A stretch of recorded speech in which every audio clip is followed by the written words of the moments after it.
आज का चैप्टर है आपका। एक्चुअली ये टॉपिक है आपका, इस चैप्टर का ये टॉपिक है मैग्नेटिक फील्ड। ये बहुत ही इंपॉर्टेंट है फर्स्ट ईयर के लिए भी और सेकंड ईयर के लिए। आपका पिक्चर नहीं आ रहा क्या होता है? उस पर डबल कीजिए, डबल क्लिक यस पे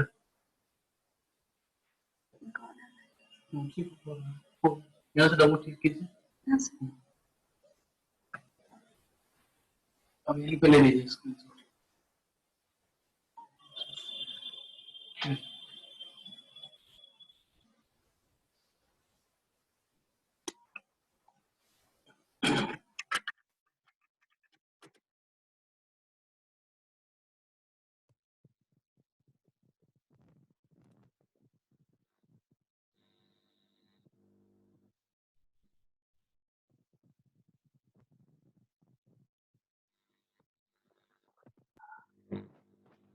यहाँ तक टॉपिक है आपका मैग्नेटिक फील्ड। ये टॉपिक जो है वो काफ़ी इम्पोर्टेंट है both for first year and second year. First year के लिए तो ये आपका वर्कशॉप कैलकुलेशन एंड साइंस में भी सिलेबस में आपका ये टॉपिक जो है वो दिया हुआ है और ट्रेड थ्योरी में ही है, इसलिए मैंने ये चैप्टर चूज किया है। और ये सेकेंड ईयर के लिए इसलिए इम्पोर्टेंट है क्योंकि ये चैप्टर अगर समझ में नहीं आएगा तो सेकेंड ईयर का कोई भी चैप्टर समझ में नहीं आएगा, थ्योरी का कोई भी चैप्टर समझ में नहीं आएगा। जितने भी motor, generator, alternator, synchronous motor, जितने सारे के सारे इसी प्रिंसिपल पे वर्क करते हैं। तो उसके लिए ये बेसिक जो टर्म्स है जानना बहुत ज़रूरी है। तो ये आगे बढ़ते हैं। ये डायग्राम आप ध्यान में रखिएगा, इसको मैं बाद में पेंट करूँगी। जब ये पीपीटी जब खत्म हो जाएगा तो फिर मैं इस डायग्राम के बारे में बताऊँगी।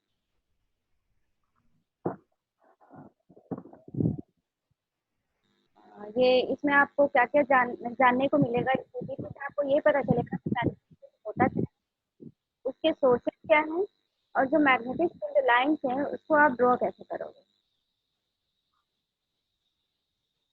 सबसे पहले आपको ये जान लेना चाहिए कि मैग्नेट होता क्या है, उसके बाद ही आप मैग्नेटिक फील्ड को समझ पाओगे। मेरे ख्याल से मैग्नेट तो सबने देखा ही होगा।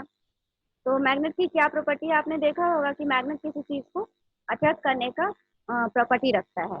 तो वही इसका डेफिनेशन है कि a material that possesses a characteristic of attracting certain substance, मतलब वैसा मटेरियल जिसमें ये प्रॉपर्टी होता है कि वो किसी सब्सटेंस को अपनी तरफ आकर्षित करता है, वो मैग्नेट कहलाता है, इज नोन एज मैग्नेट।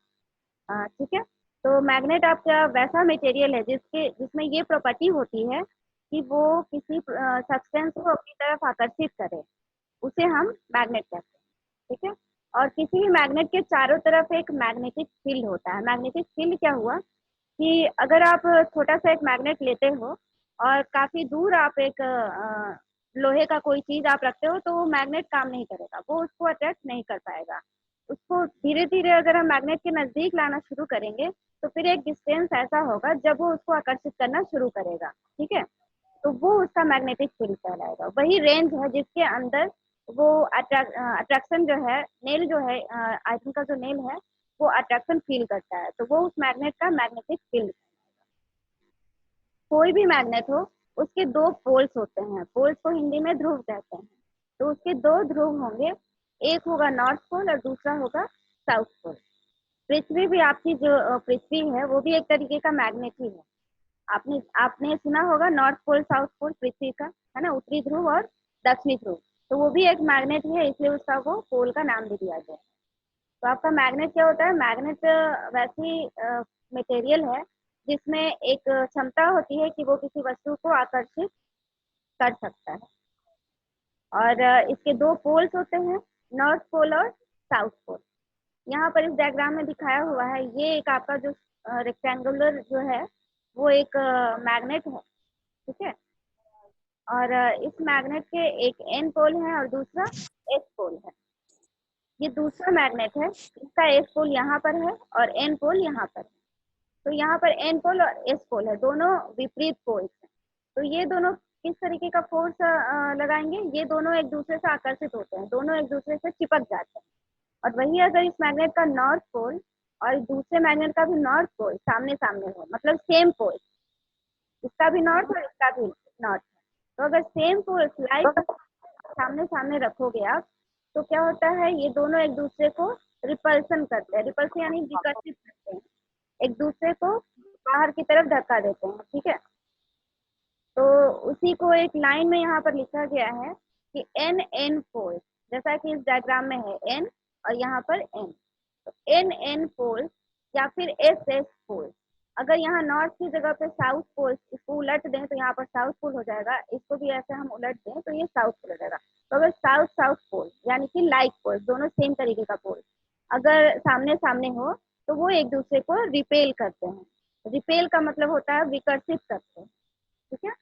और अगर आप विपरीत पोल यानी कि अनलाइक पोल, जैसे कि यहाँ पर नॉर्थ है यहाँ पर साउथ है, दोनों अलग तरीके का पोल्स है, अगर विपरीत पोल्स को अगर आप आमने सामने रखते हो तो वो एक दूसरे को आकर्षित करते हैं। तो ये होता है मैग्नेट का प्रॉपर्टी।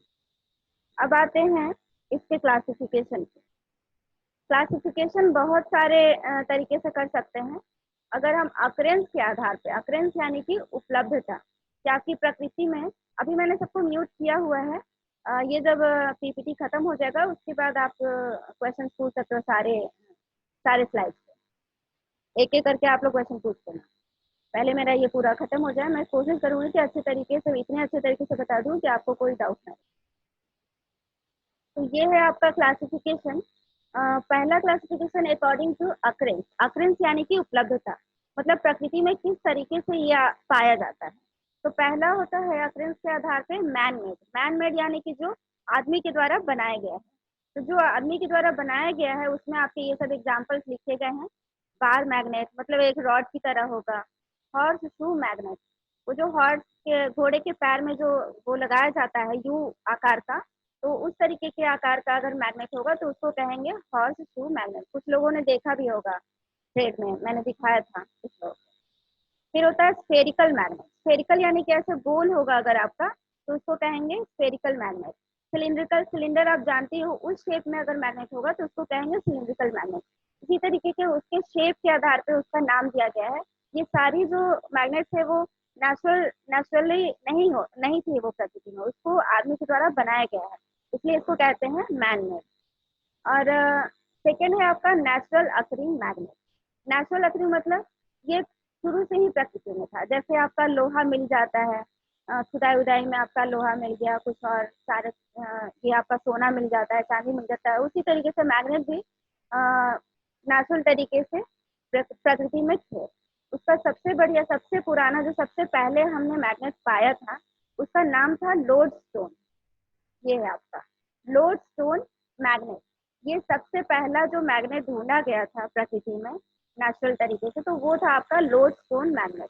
ये जितने भी प्राकृतिक रूप से आपके मैग्नेट उपलब्ध थे आपकी प्रकृति में, उसमें सबसे स्ट्रॉन्ग, ये सब ऑब्जेक्टिव में आता है इसलिए इस लाइन को ध्यान दीजिएगा कि lodestone magnet is one of the strongest first natural occurring magnet, ठीक है। ये आपका नेचुरल अकरिंग मैग्नेट में सबसे पहले लोडस्टोन को डिस्कवर किया गया था, सबसे पहले लोडस्टोन ही मिला था, और ये सबसे स्ट्रॉन्गेस्ट मैग्नेट है, ये सबसे ज्यादा इसमें मैग्नेटिक पावर होता है, ठीक है। और इसका कलर जो होता है वो ब्लैक होता है, ये भी याद रखना है क्योंकि ये भी ऑब्जेक्टिव में अक्सर एग्जाम में पूछा जाता है कि लोडस्टोन का कलर क्या होता है, तो इसका कलर आपका ब्लैक होता है। उसके अलावा लोडस्टोन के अलावा ये है आपका पायरोटाइट हो गया, कोलम्बाइट हो गया, बासाल्ट हो गया, ये सारे नाम आपको याद रखने होंगे। ये सब ऑब्जेक्टिव टाइप क्वेश्चन से पूछे जाते हैं, जैसे 4 ऑप्शन रहेंगे, इसमें से कौन सा नेचुरल अकरिंग मैग्नेट नहीं है, तो इसके लिए आपको ये सारे नाम याद रखने होंगे कि लोडस्टोन है, पायरोटाइट है, कोलम्बाइट है, बासाल्ट है, ये सारे जो क्या है नेचुरल अकरिंग मैग्नेट है, ये मैनमेड नहीं है।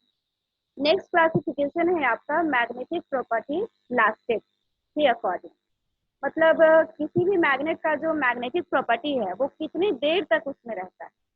हो सकता है कि किसी में मैग्नेटिक प्रॉपर्टी हमेशा ही हो, जैसे आप जनरली मार्केट से जो परमानेंट मैग्नेट खरीदते हो तो उसमें तो मैग्नेटिक प्रॉपर्टी हमेशा ही होता है। कुछ मैग्नेट ऐसे होते हैं जिसमें मैग्नेटिक प्रॉपर्टी हमेशा नहीं होता है, बस कुछ देर के लिए होता है। तो वो तो उसके बेसिस पर मैग्नेट को क्लासीफाई किया गया है। तो एक हो गया आपका परमानेंट मैग्नेट और दूसरा हो गया टेम्पररी मैग्नेट। यहाँ लिखा गया है परमानेंट मैग्नेट जो होता है रिटेन देयर मैग्नेटिज्म, मतलब उसमें मैग्नेटिक प्रॉपर्टी की जो गुणवत्ता है वो हमेशा रहता है in the absence of any external field. चाहे आपका बाहरी कोई मैग्नेटिक फील्ड हो या ना हो, उसमें मैग्नेटिज्म की प्रॉपर्टी हमेशा रहती है और वो हमेशा रहती है। वही टेम्पररी मैग्नेट क्या होता है, इसमें टेम्पररी मैग्नेट जो होता है वो उसमें मैग्नेट की प्रॉपर्टी तभी रहेगी जब तक कि वो मैग्नेटिक फील्ड में होता है। टेम्पररी मैग्नेट का एक बहुत ही अच्छा एग्जांपल दे रही हूँ मैं। आप एक मैग्नेट रखो, जिसके घर में भी मैग्नेट हो, वो अगर उस मैग्नेट पे अगर आप लोहे की कील को रगड़ते हो काफी देर तक अगर लोहे की कील को रगड़ते हो मैग्नेट के ऊपर, तो वो जो लोहा का कील है वो भी मैग्नेट बन जाता है। फिर उसके सामने आप छोटा छोटा कोई ये आयरन वगैरह लेकर के जाओ उसके पास, तो वो भी उसको आकर्षित करने का गुण रखता है। लेकिन ये ज्यादा देर तक नहीं होता है। वो जो आपने अभी मैग्नेट के ऊपर लोहे को रगड़ रगड़ के उसको लोहे को मैग्नेट बना दिया, तो उसकी वो जो मैग्नेटिक प्रॉपर्टी है वो ज्यादा देर तक नहीं रहती है, थोड़ी ही देर के लिए रहती है। तो वो आपका किसका एग्जाम्पल हुआ, टेम्पररी मैग्नेट। उसके अलावा मैंने ये क्लास में भी बताया है, जैसे आपका एक कोई रॉड है, उसके ऊपर अपने क्वाइल्स को लपेट दिया और उस क्वाइल में आपने एक अलग से सप्लाई दिया है। तो क्या होगा, सप्लाई जब दोगे तो वो जो रॉड जिसके ऊपर क्वाइल्स को लपेटा गया था, वो रॉड भी वो भी मैग्नेट बन जाता है। तो वो मैग्नेट कब तक रहेगा, जब तक आपने इसके ऊपर जो क्वाइल लगाया हुआ है, आपने लपेटा हुआ है, उसमें जब तक सप्लाई देते रहोगे उतनी देर तक ही वो मैग्नेट का काम करेगा। उस जैसे आपने सप्लाई कट कर दिया, वो मैग्नेटिक प्रॉपर्टी उसकी खत्म हो जाती है। तो वो भी एक एग्जाम्पल हो गया टेम्पररी मैग्नेट का। मैंने इलेक्ट्रोमैग्नेट बताया था ना, तो इलेक्ट्रोमैग्नेट क्या है, वही आपने किसी भी आप फेरोमैग्नेटिक मटेरियल यानी कि लोहा हो गया या फिर निकेल हो गया या फिर कोबाल्ट हो गया, उसके ऊपर आपने कॉइल को लपेट दिया। नेक्स्ट आपका जब तो उसमें बना करके मैं उसको अच्छे से और समझा दे सकती हूँ, समझाऊंगी, ठीक है। आज जितना मैंने क्लियर कर, तो वही आप जैसे आपको मैंने बताया था ये इलेक्ट्रोमैग्नेट, उसमें एक रॉड पर आपने कॉइल लपेटा, उस कॉइल में अगर आप सप्लाई देते हो तो जो रॉड जिसके ऊपर लपेटा गया था वो भी मैग्नेट, लेकिन वो मैग्नेट तभी बना हुआ होता है जब तक आप उसमें सप्लाई, वो एक टेम्पररी एग्जाम्पल है। नेक्स्ट इसका क्लासिफिकेशन है मैग्नेटिक प्रॉपर्टी के आधार पर। मैग्नेटिक प्रॉपर्टी के आधार पर मैग्नेट को 4 कैटेगरी में डिवाइड किया गया है। एक है आपका पैरामैग्नेटिक, दूसरा है आपका फेरोमैग्नेटिक, तीसरा हुआ आपका डायमैग्नेटिक और चौथा है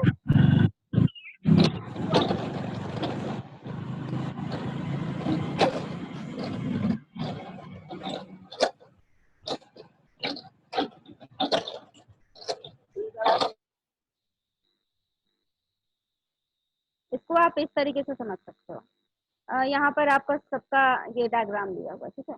इसको समझने से पहले एक चीज याद दिला देती हूँ मैं। जैसे आप किसी भी मटेरियल का सबसे छोटा कण क्या होता है, एटम होता है, ठीक है।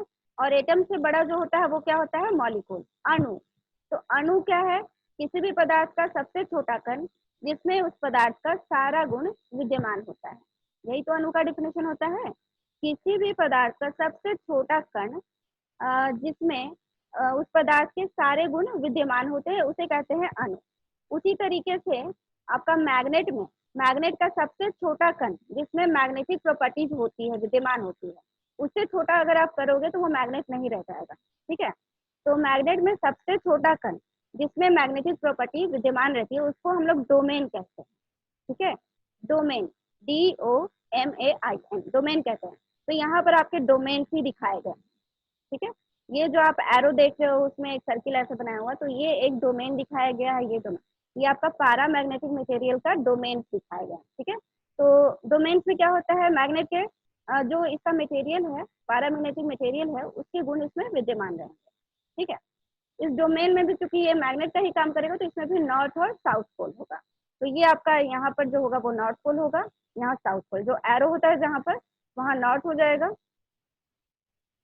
दिखाती हूँ, ये आपका हो जाएगा नॉर्थ पोल। और इसके एरो के नीचे जो होगा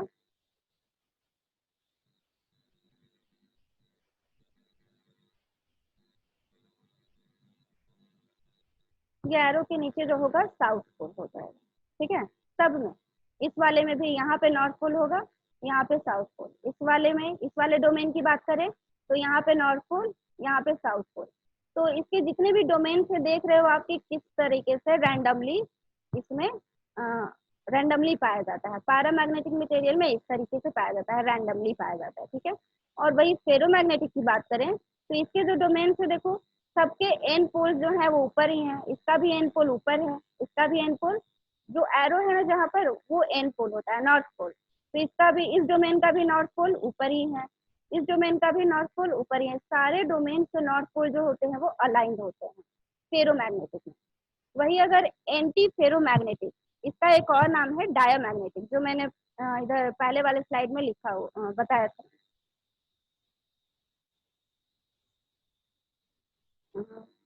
पहले वाले स्लाइड में मैंने बताया था डायामैग्नेटिक। डायामैग्नेटिक का एक और नाम है एंटी फेरोमैग्नेटिक। यहाँ पर वही है, ये जो सी है वो आपका डायामैग्नेटिक है। तो इसके देखिए डोमेन कैसे अलाइन है, एक ऊपर है तो दूसरा में नॉर्थ पोल जो है वो नीचे की तरफ है, इसमें ऊपर की तरफ है तो उसके बाद वाले का नीचे की तरफ।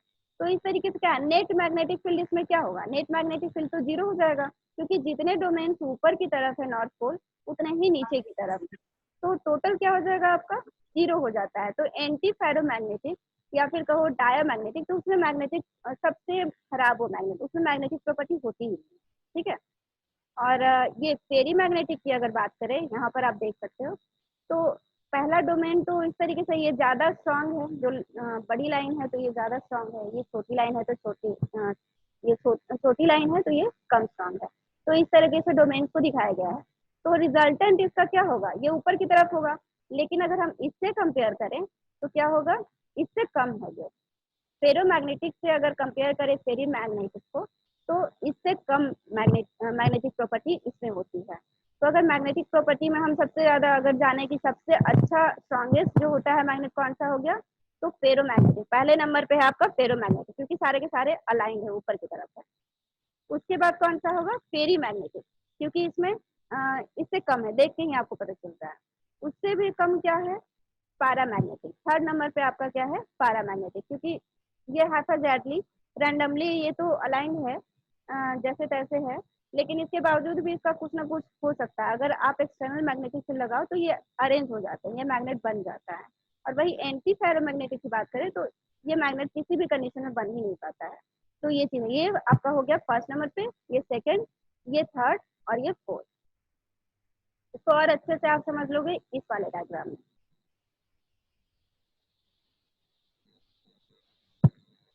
यहाँ पर देखिए, फेरोमैग्नेटिक और फेरीमैग्नेटिक को यहाँ पर एक साथ दिखाया गया है, क्योंकि इसमें सारे के सारे अलाइंड होते हैं। आप देख सकते हो, पहले मैंने दिखाया था कि इसमें भी सबके, ये आपका है फेरोमैग्नेटिक, ये फेरीमैग्नेटिक, तो ये रिजल्टेंट जो होता है वो एक साइड ही होता है, इसलिए आपका ये दोनों को लगभग इसमें ही दिखाया गया है, ठीक है, एक साथ। इसमें आपके ये अलाइन दिखाया गया जब कोई मैग्नेटिक फील्ड अप्लाई नहीं किया गया है। वही पैरामैग्नेटिक आपने देखा था कि रैंडमली था, तो उसको, इस डोमेन को यहाँ पर इस तरीके से दिखाया गया है, ये सारे डोमेन दिखाए गए हैं। और डायमैग्नेटिक में तो नेट जीरो हो जा रहा था, तो उसमें ये इस तरीके से दिखाया गया, डायमैग्नेटिक में कुछ था ही नहीं। अब क्या किया गया कि एक मैग्नेटिक फील्ड अप्लाई किया गया बाहर से, आपने एक ऐसा मैग्नेटिक फील्ड के अंदर आपने फेरोमैग्नेटिक मटेरियल और फेरी मैग्नेटिक को अगर आपने रखा, तो इसके डोमेन क्या हो जाते हैं, वो अलाइन हो जाते हैं। ये जो रेड कलर का जो आपका एरो दिख रहा है, वो जो आपने जिस मैग्नेटिक फील्ड में आपने रखा है, इस मटेरियल को एक मैग्नेटिक फील्ड में आपने रखा है, तो जो मैग्नेटिक फील्ड में आपने इसको रखा है उसको ये रेड वाले एरो से दिखाया गया है, उसका डायरेक्शन ये, ठीक है। और ये जो अंदर ब्लू कलर का आप देख रहे हो एरो, तो वो डायरेक्शन किसका है, इस मटेरियल का है। तो देखिए ये सब एक दूसरे ऐसे अलाइन कर देते हैं, जैसे मैंने बताया था कि जो टिप होता है वो नॉर्थ पोल को डिनोट करता है। तो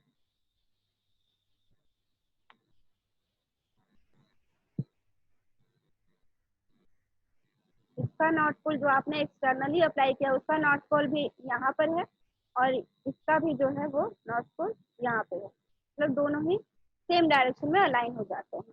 वही पैरामैग्नेटिक की बात करें तो इसमें तो ऐसे रैंडमली थे इसके डोमेन, लेकिन जब आप एक्सटर्नल बाहर से आपने जो मैग्नेटिक फील्ड में आपने पैरामैग्नेटिक मटेरियल को रखा है तो इसके डोमेन अलाइन हो ही जाते हैं।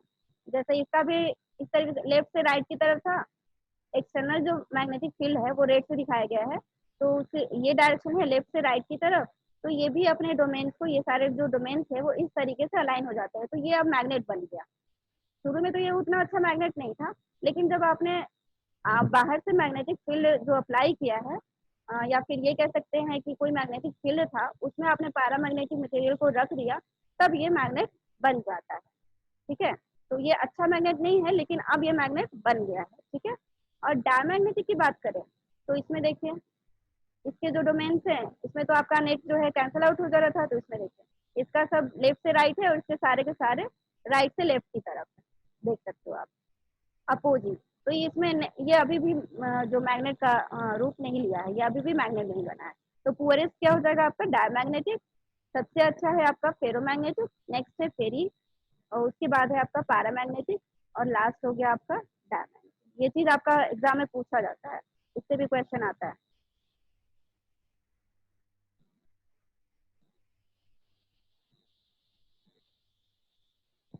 नेक्स्ट आप देख लो, थोड़ा सा ये जानना जरूरी है, जरूरी तो सब कुछ ही है।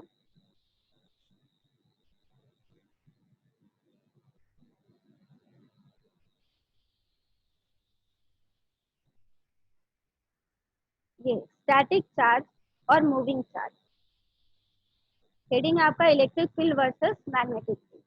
तो आपका जो इलेक्ट्रिक फील्ड है वो किसकी वजह से होता है, वो स्टैटिक चार्ज की वजह से होता है। स्टैटिक मतलब स्थिर, मतलब वो एक ही जगह है, वो घूम नहीं रहा है, वो मूव नहीं कर रहा है, तो उसको कहते हैं स्टैटिक। चार्ज मतलब आवेश। ठीक है, तो अगर आपका स्थिर आवेश होगा तो उसकी वजह से जो ये आपका यहाँ पर जो ब्लैक कलर का स्पॉट दिख रहा है वो स्थिर आवेश है, उसको ही हमने यहाँ पर दिखाया गया है, दिखाया है।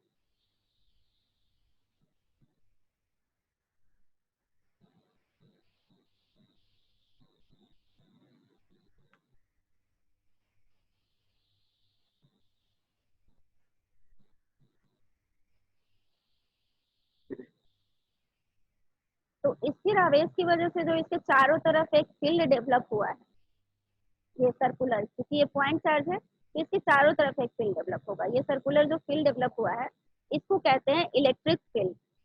इसका मतलब क्या हुआ कि ये जो आवेश था इसके ऊपर अगर एक धनात्मक आवेश है, तो इसके फील्ड के अंदर कोई एक धनात्मक आवेश अगर आप रख देते हो यहाँ पर या यहाँ पर या यहाँ पर, कहीं पे भी आप लाते हो इस डायरेक्शन में, तो ये दोनों एक दूसरे को रिपेल करेंगे, धनात्मक धनात्मक को। लाइक चार्जेस जो होता है वो रिपेल इच अदर। ठीक है, like charges repel each other, ये एक दूसरे को विकर्षित करेंगे। और वही अगर धनात्मक है, यहाँ पर आप कोई ऋणात्मक अगर चार्ज लेते हो, ऋणात्मक अगर आवेश लाते हो, तो क्या हो जाएगा, वो दोनों दोनों एक दूसरे को आकर्षित करेंगे। Unlike charges attract each other, जैसा मैग्नेट में था बिल्कुल वैसा ही इसमें, वहां पर अनलाइक पोल्स मैंने बताया था, अनलाइक पोल्स जो होता है वो अट्रैक्ट ईच अदर, यहाँ पर unlike charges attract each other. तो वही चीज यहाँ पर है। तो ये पॉइंट चार्ज के जो चारों तरफ ये जो फील्ड डेवलप हुआ है जिसके अंदर आप चार्ज को लाते हो, दूसरा कोई चार्ज लाते हो, तो अट्रैक्शन या फिर रिपल्सन महसूस होता है, उसको इसका इलेक्ट्रिक फील्ड कहा जाता है। वही इससे बाहर अगर आप रखते हो, यहाँ पर अगर चार्ज कोई आपने रखा, चाहे वो धनात्मक हो या ऋणात्मक, तो इस पे उसका कोई इफेक्ट नहीं पड़ेगा, ना ही वो आकर्षित होगा और ना ही वो विकर्षित होगा। तो ये आपका फील्ड के बाहर हो गया। ठीक है, मेरे ख्याल से ये समझ में आ गया होगा। और नेक्स्ट है आपका मैग्नेटिक फील्ड। मैग्नेटिक फील्ड क्या होता है, तो मैग्नेटिक फील्ड जो होता है वो मूविंग चार्जेस की वजह से होता है, उसको हम समझते हैं। सबसे पहले हम मैं धारा का जो डेफिनेशन था उसको मैं बता दूं। धारा क्या थी, जनरली बुक्स में लिखा होता है मोशन ऑफ इलेक्ट्रॉन, है ना, motion of electrons is known as current, लेकिन ऐसा नहीं होता है, मोशन ऑफ इलेक्ट्रॉन्स नहीं, मोशन ऑफ चार्जेस बोलना चाहिए, क्योंकि इलेक्ट्रॉन्स का ये आवेश क्या होता है, ऋणात्मक होता है, सभी को पता होगा। लेकिन यही अगर हम सेमी कंडक्टर की बात करें तो वहां पर धनात्मक चार्जेस की वजह से भी धारा प्रवाहित होती है। ऐसा नहीं है कि ऋणात्मक चार्ज से ही आपका धारा प्रवाहित होगा, धनात्मक चार्ज भी अगर आप एक जगह से दूसरी जगह मूव करता है तो भी धारा प्रवाहित होती है। ठीक है, तो ये होता है मोशन ऑफ जो चार्जेस है वो आपका धारा कहलाता है, इसलिए मैंने यहाँ पर लिखा है मूविंग चार्जेस, मूविंग इलेक्ट्रॉन्स। ठीक है, ये जो आपका एरो है ये आपका धारा का डायरेक्शन बता रहा है। ये जो बीच में ये जो रॉड है, ये एक रॉड है जिसमें कि धारा बह रही है, और धारा किस डायरेक्शन में बह रही है, नीचे से ऊपर की तरफ। ठीक है, तो अगर आप राइट हैंड थंब रूल लगाओ, इसको अभी रहने देते हैं, उससे पहले बताती हूँ। ये जो धारा ऐसे बहती है तो फिर क्या होता है, इस रॉड के चारों तरफ एक मैग्नेटिक फील्ड डेवलप होता है। कहाँ से कहाँ तक, ये पूरा रॉड में, यहाँ से लेकर के जहाँ तक धारा बह रही है, यहाँ से लेकर के यहाँ तक, इसके चारों तरफ एक फील्ड डेवलप होता है। ये मैंने ये एरो से दिखाया है। ये जो फील्ड डेवलप होता है वो एक वो इसका मैग्नेटिक फील्ड कहलाएगा। ठीक है, ये था स्थिर चार्ज की वजह से, और ये था मूविंग चार्ज की वजह से। स्थिर चार्ज की वजह से इलेक्ट्रिक फील्ड डेवलप होता है, और मूविंग चार्जेस की वजह से मैग्नेटिक फील्ड डेवलप होता है। ठीक है, ये चीजें होती है। ये जो डायरेक्शन है वो कैसे दिखाया गया है वो मैं थोड़ा सा बता देती हूँ। ये राइट हैंड थंब रूल है। ये जो थंब है आपका वो करेंट के डायरेक्शन में रखना। करेंट नीचे से ऊपर की तरफ जा रहा है, इसलिए थंब को हमने ऐसे रखा है। उसके बाद इस हाथ को हम ऐसे अगर मोड़ेंगे तो ये जिस डायरेक्शन में, ये क्या हो रहा है मेरा, आप लोग अपने अपने हाथ से करके देख सकते हो, ये एंटी क्लॉकवाइज है। तो एंटी क्लॉकवाइज है इसलिए मैंने ये जो एरो बनाया है ये anti clockwise, anti clockwise direction में ये आपका फील्ड डेवलप होगा, मैग्नेटिक फील्ड। इससे आपको ये पता चलता है, ये जो डायरेक्शन हम दिखा रहे हैं इससे ये पता चल रहा है कि डायरेक्शन इसमें मायने रखता है। इसका मतलब ये क्या है, आपका वेक्टर क्वांटिटी, मैग्नेटिक फील्ड जो हो गया वो वेक्टर क्वांटिटी है, इससे इसको याद रखना। मेरे ख्याल से ये स्लाइड हो गया होगा। नेक्स्ट करते हैं। लास्ट में मैं सारे स्लाइड एक एक करके ये करूंगी, आप लोग क्वेश्चन बताना जिसमें भी कोई डाउट। अब यहाँ मैग्नेटिक फील्ड का डेफिनेशन लिखा गया है। ये है मैग्नेटिक फील्ड क्या होता है, a region around a magnet, मतलब मैग्नेट का चारों तरफ का एक क्षेत्र, where a magnetic force is experience, जहाँ पर मैग्नेटिक फोर्स को एक्सपीरियंस किया जा सकता है। मतलब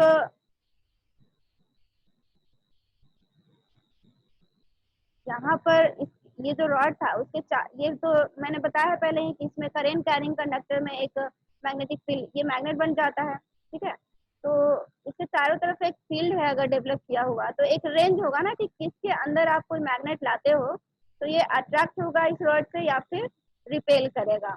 तो जितनी दूर तक ये प्रॉपर्टी जो है वो फील होती है वही इसका मैग्नेटिक फील्ड कहलाएगा। फील्ड मतलब एक तरीके से एरिया, कि किस रीजन तक आपका वो प्रॉपर्टी जो है वो फील हो रहा है, अट्रैक्शन या फिर रिपल्सन का, तो उसको कहते हैं मैग्नेटिक फील्ड। तो वही यहाँ पर डेफिनेशन में लिखा गया है,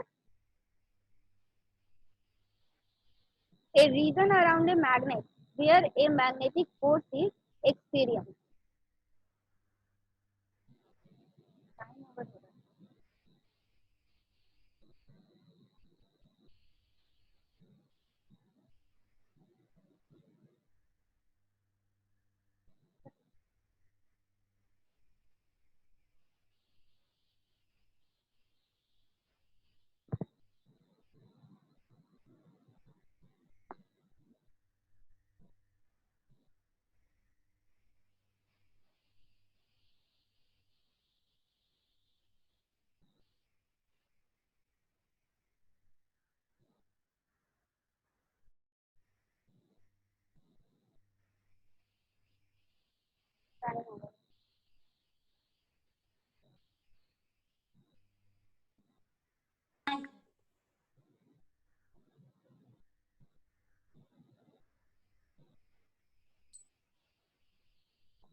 ये आगे क्लास आपका एक्सटेंड नहीं हो पा रहा है, तो इसके आगे मैं नेक्स्ट